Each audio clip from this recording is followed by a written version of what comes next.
So Katie, one of the questions is about the area around the retreat center. Like a couple of the questions that have been asked is how far is the village from Pura Vida, where we'll be having our retreat? What kind of beaches are there? And what is the walk to the village like? Sure. So it's approximately 15 to 20 minutes walk from the retreat center to the village, which is this beautiful little winding cobblestone at times, and then along the beach area to the village. So that's why you need good walking shoes and a flashlight at night if you need it. But anyway, it's about 15 or 20 minutes to get there.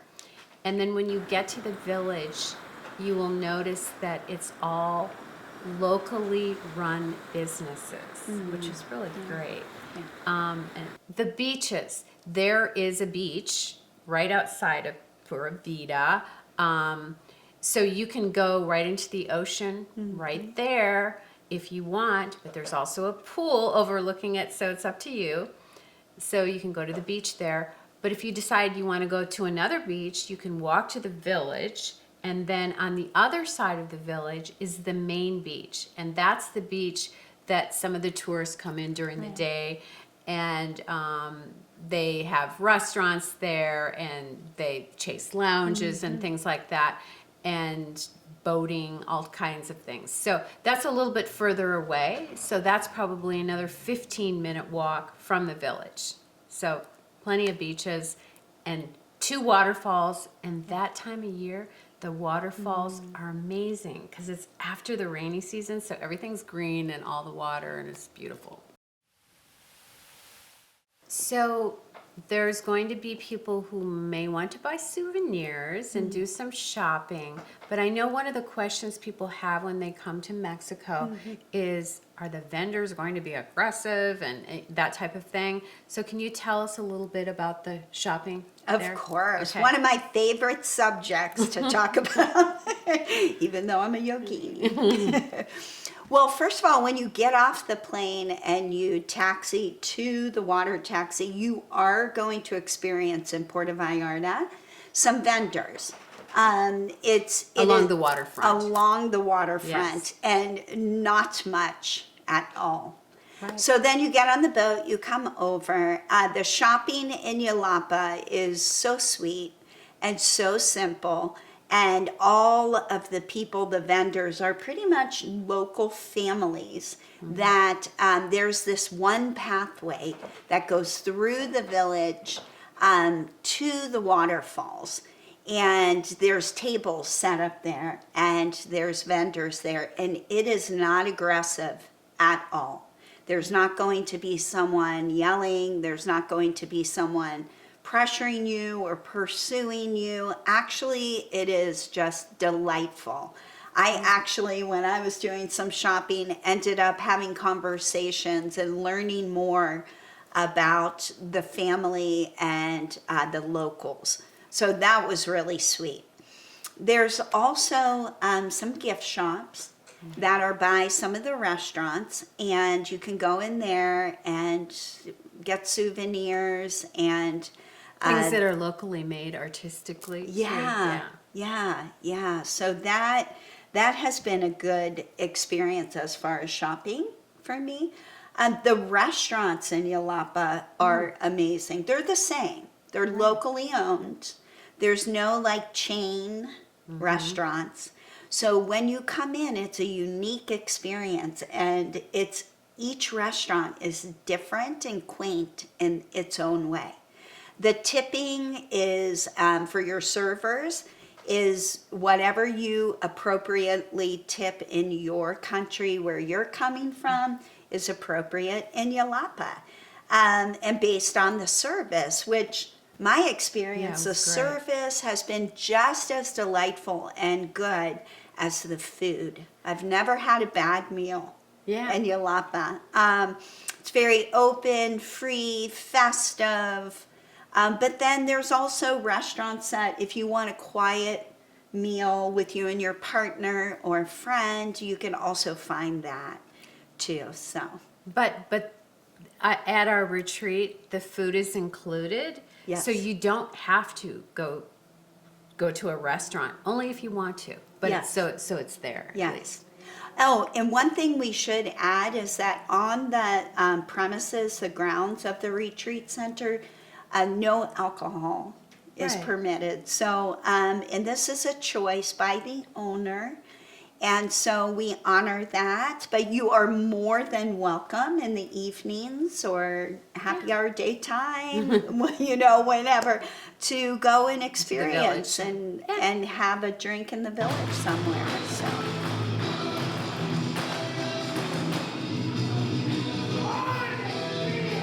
So, Kimberly, would it be a good place to do your Christmas shopping? Absolutely. Any kind of shopping, birthday, Hanukkah, Christmas, Right. Kwanzaa, all of it.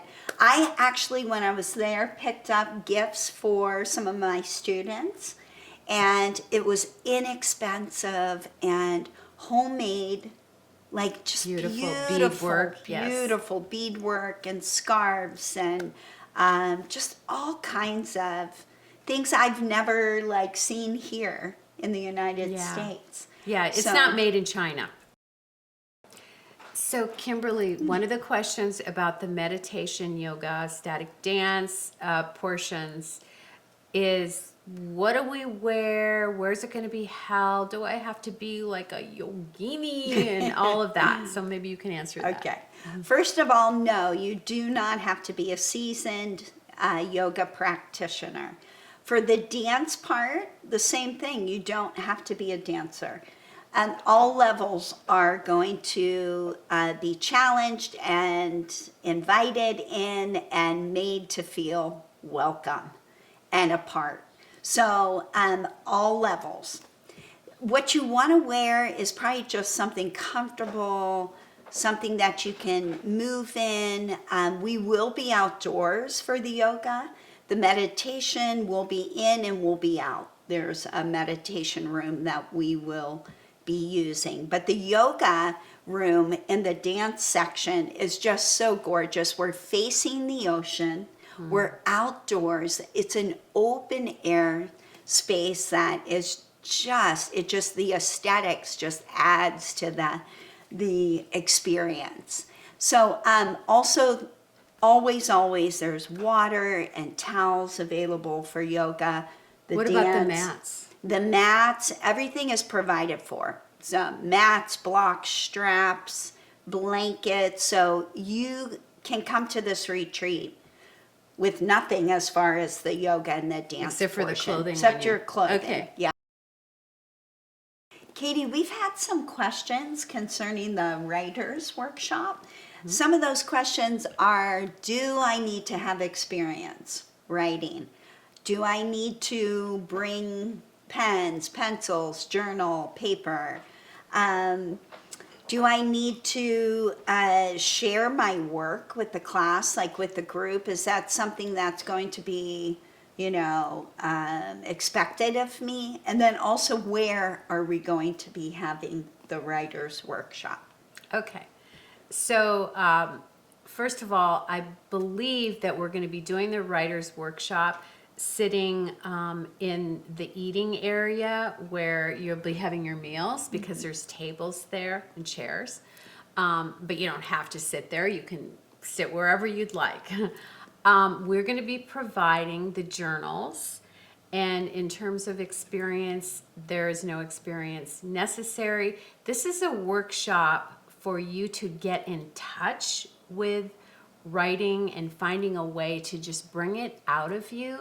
And some people have blocks with writing, and so this is going to help them get through the blocks. And also, they just want to try it. In terms of, do you have to get feedback from the rest of the people? No, you don't. But if you'd like it and you write something and you want to read it and just get some feedback, that's fine too. That's the great thing about a writer's workshop, is that you are accountable to someone and it gets you going. But we'll find creative ways to do that. But yes, we will be writing up on the very top deck overlooking the ocean, It's gorgeous. and it will be daily. One of the questions, Kimberly, I believe that somebody was asking about is if they want to go to the market and buy their own food. Are there markets in Yelapa? Yes, there are. Actually, I've done this several times when I wanted to cook for myself. So there's little markets, I mean, almost on every corner that are family owned. There's fresh fruits, vegetables, waters, anything. Canned goods. Yeah, canned goods, anything you can think of. So yes, there are. And they're close by too. It's not that far. You can just take a quick walk and pick up whatever you need and bring it back to your room. And It's whatever in season, because there's also a garden in Yelapa where they grow their own food. Organic garden. So it's whatever in season. So you might not find lettuce like you would find in California. You might Right. It might be cabbage or something. Yeah. But it's whatever grown locally. Yeah. Right. And then my other question is, are there doctors on the peninsula? Okay, I have personal experience with this. Of course you My first visit in Yelapa, I was needing to go to a clinic, to go to a doctor, and I did. It's a beautiful space, actually, right in the village. It's a clinic, very professional. There's doctors, nurses. It's very inexpensive as well. I paid out of pocket. And medication I was able to get for what I needed. And so, yes, the answer to that is yes. And another thing to keep in mind, that there are no pharmacies in Yelapa. Right. But on your way over or on your way back, if you need anything from a pharmacy, you don't need a prescription in Mexico. Yeah. So you can get whatever you need, antibiotics, that Yeah. kind of thing. Katie, I've been getting some questions about the equine therapy, and as you're guiding and leading this portion of the retreat, I thought I would ask you these questions. So, do I need to have experience with horses? Am I actually going to get on a horse? How far away is the corral from the retreat center? And then also, we've mentioned, and so they've had this question, people have had this question, if I'm not able to walk to the corral, is there transportation available? And then a final question, what is it like as far as clothing should I bring? What should I wear? Sure, I can answer that. Basically, there is no horse experience needed at all. And you will not be getting on the horse. You're going to be mingling with the horses. So you should have on, as I mentioned before, a pair of jeans and closed-toed shoes, because you're going to be in an arena. And so it's not the pool, it's dusty because you're with horses. No experience necessary. You're not going to be riding. And where the corral is, from the village, it's about a 15-minute walk from the village. So we're going to be giving you plenty of time for the hike after lunch to get there. But if you are not up for that long of a hike in the middle of the day, we will have transportation, which are basically the ATVs. That's the only transportation there. There's no cars. Right. So we will have that available for anybody that needs that, and they're welcome to take it there and take it back or take it one way. And that will be provided by us. Yes. The cost of Yes. that. So yeah, and I hope you guys will come and try it if you've never experienced being around horses in that capacity, because it's completely different than what you think.